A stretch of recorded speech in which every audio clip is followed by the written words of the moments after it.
Bueno, lo primero que has dicho es que somos amigos y ya explica todo lo demás.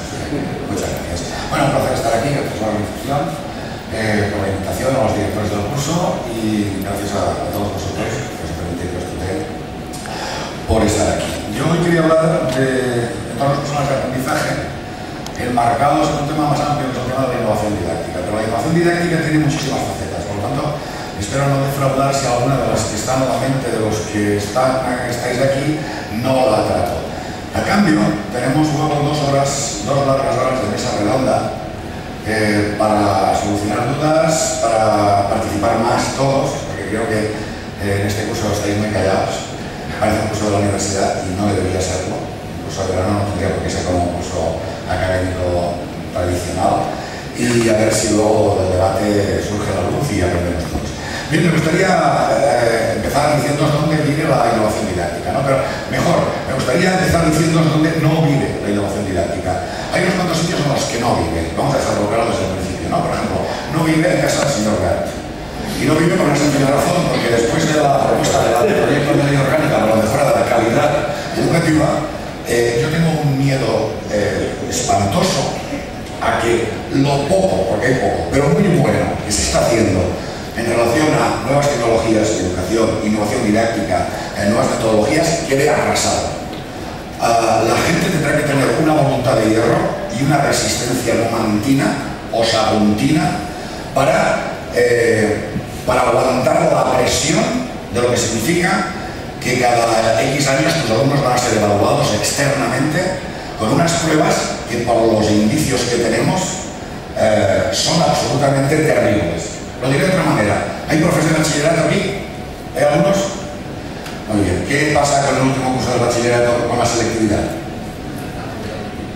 Está absolutamente determinado porque los chicos y las chicas van a ir a hacer el examen. Y como tu responsabilidad como docente es prepararlos para aprobarlo. Bien, trasladándolo a eso, trabajo y trasladarlo a sexto de primaria. ¿Vale? Y imaginaos que de esas pruebas luego dependen cosas como los recursos de la escuela, o el sueldo de los profesores, o el concurso de traslados, o cosas que a todos nos apetece hacer.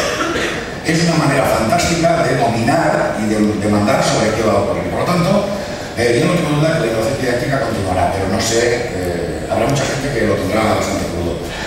Sobre el tema de las pruebas, yo quería traer un ejemplo. El otro día el país publicó esta noticia, un examen de informática de internet sin ordenador, y publicaba el enlace a la prueba que se supone que la Comunidad Valenciana evalúa la competencia digital. Era está en PDF, la podéis bajar. Os he traído solo una pregunta. Dice, la revista escolar, traduzco, para el próximo número de la revista escolar de los centros de escribir un artículo sobre viajes espaciales. Primera pregunta, ¿quieres buscar información que te ayude a realizar el artículo? ¿Qué página de las que aparecen a continuación crees que podría serte más útil? ¿Twenty, Facebook, Wikipedia o Twitter? A ver. Solo hay una respuesta válida. Yo creo que la persona que ha hecho esto es una persona del mundo 1.0, por lo tanto pondría la Wikipedia. Porque si fuera una persona un poco más avanzada, yo pondría Twitter. Es decir, yo les preguntaría a mis contactos de mi entorno personal de aprendizaje qué páginas me recomiendan para hacer ese trabajo. ¿De acuerdo? Es decir, había otra pregunta que la quité porque había un ordenador fotografiado por detrás en blanco y negro y la pregunta decía, se te ha soltado un cable del lado, digo, ¿dónde estos enchufes, dónde lo pondrías? Rodea con un círculo la opción elegida, ¿no? En blanco y negro. Y si tienes un portátil, y si o sea, alucinante, ¿no? No se puede medir la competencia digital con una prueba de 4 alternativas en papel y lápiz. Es barato, es cómodo, es rápido, es económico, pero es falso. Imaginaos profesores preparando para esto. ¿Qué prácticas van a hacer, no? No hace falta ver un ordenador, no, sí, por detrás, solo por detrás. Donde tampoco vive la innovación didáctica son las escuelas normales. Ahora soy un poco más heavy. Lamento no poder estar el viernes, porque me hubiera divertido mucho, porque a la gente de las editoriales yo las tengo mucho cariño. Les tengo mucho cariño porque son, son de una inocencia pasmosa en muchos temas. Mirad, aquí tampoco vive la innovación didáctica, en los libros de texto, y menos en los digitales, que son meras traducciones de los libros de texto habituales en papel de toda la vida. Este es digital. Es esta editorial como podría haber sido otra. Pero no, el problema no aquí en el libro de texto de los alumnos, el problema está aquí, en el libro de texto del profesor, en el libro del maestro. Dejadme que os acerque más esta columna de izquierda que tengo señalada. Dice, hay una presentación IR01, dice, esta presentación muestra algunos datos climáticos, bla, bla, bla. Después de haber visualizado la presentación, pregunta a los alumnos cuál es el dato que más les ha llamado la atención y por qué. Aproveche para recordar que las precipitaciones y las temperaturas son elementos del clima. Relacione también el clima con la vegetación. Pregúnteles por qué en la imagen que han visto del desierto de Atacama, Chile, no hay plantas. A ver, eso es todo así. ¿Hay estudiantes de magisterio? ¿No? Sí. ¿Habéis visto libros al profesor? ¿Os habéis preguntado por qué os hacéis estudiar 4 años? Si con tener un poco de mala leche y la voz fuerte es suficiente para dar clase, basta seguir el libro. Y el libro del profesor, junto con el solucionario de los problemas de matemáticas, los ejercicios de ampliación, los ejercicios de recuperación, más los esquemas en forma de llaves, más los libros de recuperación de verano, más verano santillana, más toda esa parafernalia de cosas, constituyen un ecosistema que tiene un subproducto y es convertir a los docentes en idiotas. Lo siento mucho. 20 años dando clase siguiendo el libro te desprofesionalizan. Llega un punto en el que no sabes diseñar una actividad didáctica. Llega un punto en el que te quitan el libro de texto y te han matado. Eso es lo que le ocurre a muchos docentes. El efecto secundario, aparte de que esto es malo, porque es malo, aparte de que los ejercicios que proponen son de rellenar huecos, de memorísticos, de comprensión de los más elevados y poca cosa más, aparte que hacen un idiota. Ya sé que mucha gente dirá, bueno, pero el libro de texto a veces se usa, a veces no se usa. Perdonad. Los libros de texto tienen una virtualidad en el ecosistema de la escuela, que es alejar de la escuela cualquier alternativa que cueste más trabajo, que sea más cara o que sea asumir el mínimo riesgo. La propia aversión al riesgo que genera tenerlo todo escrito, todo planificado, todo medidito, vas a dar todo temario, lo cual es mentira. Si tenéis curiosidad algún día, mirad las enseñanzas mínimas y mirad los libros de texto y veréis cómo se dejan cosas. Asumimos que lo dan todo y es mentira. Miradlo, comprobadlo. ¿Qué orden es ese? ¿Por qué el orden es ese? Que todos los niños son iguales. Esta lección es igual para niños de aquí que para niños gallegos, etcétera. Están convirtiendo a los docentes, los han convertido desde hace mucho tiempo en simples aplicadores de recetas. Es decir, gente que el tema de la innovación pues les va a costar muchísimo. Esta unidad didáctica encima para más INRI tenía la parte de abajo esto. Ideas TIC. En Ideas TIC dice, en el artículo publicado en el Observatorio Tecnológico ISF-TIC, pretende servir de guía de OU para el análisis del mercado de pantallas, tanto de televisores como de monitores para ordenador. Su autor es Javier Martín Caro. Bien, todos mis respetos para Javier Martín Caro, pero ¿qué pinta un artículo sobre cómo escoger televisores en una unidad didáctica? Es decir, no saben por dónde van, no tienen ni idea las editoriales. Pero bueno. Después de esta pequeña pasada así un poco heavy, que me indigno y voy a tranquilizarme, volvamos al tema. ¿Dónde vive la innovación didáctica? Os diré dónde vive. Vive en las aulas. Se me ha quedado una cosa en el tintero, pero donde tampoco vive son los departamentos de pedagogía de las universidades. Pero ese tema lo dejamos para la pasada pregunta. La innovación didáctica vive en las aulas y vive en gran medida ahora en Internet. ¿Por qué? Porque muchos docentes que están haciendo cosas muy interesantes, las están montando en Internet y se comunican entre ellos por Internet y utilizan la red, las distintas herramientas, no solo para diseñar actividades didácticas, sino también para organizarse, hacerlas juntos, comunicarlas a los demás, etc. Y eso es la base que va a constituir el grueso de la charla, los entornos personales de aprendizaje. Pero antes veamos algunos datos. Yo creo que hay una serie de cosas que no funcionan en nuestro sistema educativo, ¿no? Y es quizá la máxima...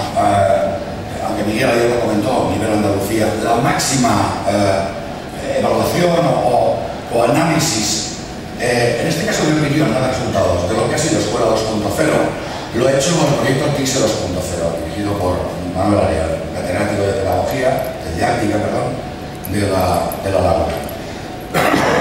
Después de encuestar a varios miles de profesores de todas las comunidades autónomas, en las conclusiones hay una frase que me gustaría destacar, esta. A pesar de la abundancia de TIC, el libro de texto y la pizarra tradicional son los recursos más empleados diariamente. ¿Por qué? ¿Cuál es la razón de que la pizarra y los libros de texto sean los recursos más empleados? Yo tengo una hipótesis generalizada sobre la tecnología, que creo que en este caso también se cumple, y es la siguiente. Los hermanos Lumière, Auguste y Louis, a finales del siglo XIX, inventaron el cine. ¿Cómo era el primer cine? El primer cine eran escenas de la realidad filmadas, salida de las trabajadoras de la fábrica. Eran escenas naturalísticas o teatro filmado. Costó años hasta que apareció el lenguaje cinematográfico. Costó años hasta que a la gente inventó la gramática para contar historias utilizando estos nuevos medios. ¿De acuerdo? Hasta Einstein y hasta Griffith, hasta el nacimiento de una nación, o hasta el acorazado Potemkin, donde ya hay una narración, ya hay saltos, no es una cámara fija y las cosas se mueven delante de la cámara, sino que la cámara se mueve para contar con recursos estilísticos propios del cine, historias. Pasó tiempo. Y pasó tiempo también para otras cosas. A la izquierda, lo que se considera el primer automóvil digno de ese nombre, un Benz Velo del año 1894. Abajo a la derecha, lo busqué el otro día por internet, está a la venta. Si a alguien me interesa, un coche de caballos, aquí en Málaga. Es caro, ¿eh? 5.000 euros. Vale. A mí me parece caro, vamos. Encuentre la única diferencia entre los dos. La única diferencia es que a este aquí abajo se le enganchan caballos y a este aquí arriba lleva un motorcito detrás. ¿Os dais cuenta de lo tremendamente similares que eran? Es decir, cuando se inventan los coches, lo que se hace es coger un coche de caballos, se quitan los caballos y se le pone un motor. Yo creo que los primeros usos de toda tecnología siempre imitan o reproducen los usos anteriores. De hecho, la tecnología imita cosas anteriores. Y en educación no estamos siendo una excepción. Eso ha ocurrido siempre y ocurre siempre. Pizarras digitales. Las pizarras digitales son la versión electrónica de las pizarras de toda la vida. Y sabemos utilizarlas y nos parecen intuitivas y geniales porque estamos acostumbrados a las pizarras de toda la vida. O el libro de texto digital. No es extraño que las cosas que más aceptación han tenido en tema de nuevas tecnologías en todas las escuelas sean aquellas que más se parecen a cosas que ya estamos acostumbrados a hacer. Y no solamente es que se parezcan físicamente, sino que el uso que le damos de ellas es similar. Por eso, los resultados que obtenemos con los alumnos son absolutamente similares. ¿Qué más da examinarse una página de libro que de una página web? Si lo que haces con ella, examinar a los alumnos, hacer que se la aprendan y preguntarles es lo mismo, los resultados de aprendizaje serán muy similares. Pues bien, yo creo que estamos en esa fase, en educación. Estamos en esa fase empezando a imaginar cómo podemos utilizar la tecnología para ir un poco más allá de lo que hacíamos. Como, por ejemplo, por deciros una cosa que trastocará todo el rollo este. Estamos pasando de una pedagogía de la escasez de información, donde el maestro y el libro de texto eran la fuente de toda información, a una pedagogía de la abundancia, donde el principal problema es seleccionar de la inmensa cantidad de información que llega, que disponemos, cuál vamos a utilizar, cuál va a ser positivo para los estudiantes. Si queréis el acabose del tema de la adaptación, esto os juro que no es un truco hecho por el ordenador, no lo he hecho yo, sino que si vais a iTunes, a la tienda iTunes, os podéis bajar los cuadernillos Rubio, que se llaman iCuadernos, a un precio módico. El player es gratis, luego cada cuadernillo vale 0,70. No está. El player es gratis, pero luego cada cuadernillo vale dinero. A la gente más joven no lo recuerda, pero a la gente más mayor, yo todavía tengo muy malos recuerdos de los cuadernillos rubios. ¿Acordáis aquel especialmente que tenía como dos líneas y una bonita caligrafía redondilla que había que copiar y meter entre las dos líneas? Yo os juro que me perforaba de tantísimas veces que de presión de fuerza con el lápiz y borrar y luego volver a hacer, y la maestra te corregía mal, aquí te sale no. Cuando la ortografía, la caligrafía era importante, ahora ya no es. Pero bueno, ya tenemos cuaderno rubio. Quedémonos con esta primera idea general. Va a costar tiempo comprender y desarrollar las potencialidades educativas de las TIC. ¿Y por qué va a costar tiempo? A ver, ayer se apuntaron algunas ideas. Yo os diré la mía. El uso que las personas hacemos de la tecnología no es ni neutro ni uniforme. Depende de los marcos conceptuales desde los cuales trabajamos. Pondré un ejemplo y se entenderá. No hay que dejar que entrar. Un ejemplo se va a entender muy sencillo. ¿Conocéis lo que son mapas conceptuales? Sí, ¿verdad? CMapTools es una herramienta que conocéis todos, ¿verdad? Muy bien. Imaginaos, voy a hacer una caricatura. Profesora, bachillerato, contenidos, duro, instructivista, conductista. Ve los mapas conceptuales, descubre los mapas conceptuales de CMapTools y lo primero que piensa es, mira, una herramienta estupenda en la que yo voy a estructurar todas las ideas fundamentales del tema para que los alumnos construyan sobre este mapa bien diferenciados los conceptos y sepan identificarnos, relacionarnos, qué relaciones mantienen entre sí, cuál es la estructura del tema. Y lo pondré delante, se lo fotocopiaré y todo el mundo lo tendrá. Estupendo.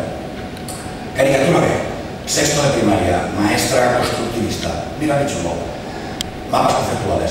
Se lo voy a dar a los alumnos sin explicarles nada de nada y les voy a pedir que hagan un mapa conceptual de algún tema, una unidad del currículum, para ver qué ideas previas tienen, es decir, qué conceptos y cómo se relacionan. Y detectaré errores intuitivos, inocentes, y trabajaré sobre esos errores. Son la misma herramienta, pero son dos maneras completamente diferentes de utilizarla. ¿De qué dependen esas dos maneras? Dependen de las concepciones, de las creencias, más que de las habilidades o de las capacidades del profesor. Dependen de cómo el profesor cree que debe enseñar. Depende de las ideas que tiene sobre la tecnología. Depende, pues de ese marco conceptual previo del que hemos hablado. Os veo desficiosos. Pasa nada, está todo bien, ¿no? Bueno, perfecto. Segunda idea, vamos a adentrarnos un poco más. La segunda gran idea, yo creo que los docentes aprendemos de todo y de todos, pero aprendemos mucho de nuestros compañeros. Aprendemos mucho de otros docentes. Por eso es tan importante venir a cursos de verano, relacionarnos con gente, ir a escuelas de verano, ir a movidas diversas, comunicarnos unos con otros. Y para entender las tecnologías, el papel que juegan las tecnologías en la educación, un poco más allá de instrumentos, de herramientas de enseñanza-aprendizaje, permitidme que haga tres categorías. La primera es esta, es sencilla. Cuando uno ve la internet, lo primero que se le ocurre es cuantísimas cosas, ¿no? Museos, enciclopedias, diccionarios. Es decir, la internet es una gran herramienta para acceder a información. Sin embargo, es una visión un poco corta. Hay más cosas. Cuando uno ve cosas como mapas conceptuales o como cronogramas o como los mapas de Google o como otro tipo de herramientas, lo que podemos llamar sobre todo Web 2.0, etc., lo primero que piensa es qué cantidad de herramientas para poner en manos de los alumnos para que los alumnos hagan cosas. Bien, es un paso más. Ya no es solamente información que yo propino a mis estudiantes, sino que son herramientas que les puedo dar en el marco de una actividad que yo diseño para que ellos hagan cosas con la información. Aparte de recibirla, transformarla, presentarla, contarla, etc. Bien. Sin embargo, hay un tercer uso que es un poco más sutil, si queréis. Es lo que podemos llamar las que constituyen un contexto de aprendizaje. Y permitidme que defina aquí contexto en el marco del concepto de ecología del aprendizaje, que se debe a una psicóloga, Brigitte Barron, que hace unos años escribió algunos artículos seminales sobre el tema de las ecologías del aprendizaje. La ecología del aprendizaje es eso, el conjunto de contextos del espacio físico o virtual. Notad que en el año 2006 ya introduce lo virtual en el mismo plano que lo físico, que proporcionan oportunidades para aprender. La ecología del aprendizaje de un niño de 10 años es la escuela, la familia, la pandilla, el club juvenil, casa de sus primos, la PlayStation, todos aquellos espacios, contextos, ahora vemos que hay dentro de cada contexto, que les sirven o que les ofrecen oportunidades para aprender. Dentro de cada contexto es una configuración única y diferente, incluso diferente entre personas, de agentes, es decir, personas que hacen cosas o entidades que hacen cosas. Un agente podría ser, en un videojuego, un personaje que tiene comportamientos de agencia, es decir, de actuación, ¿vale?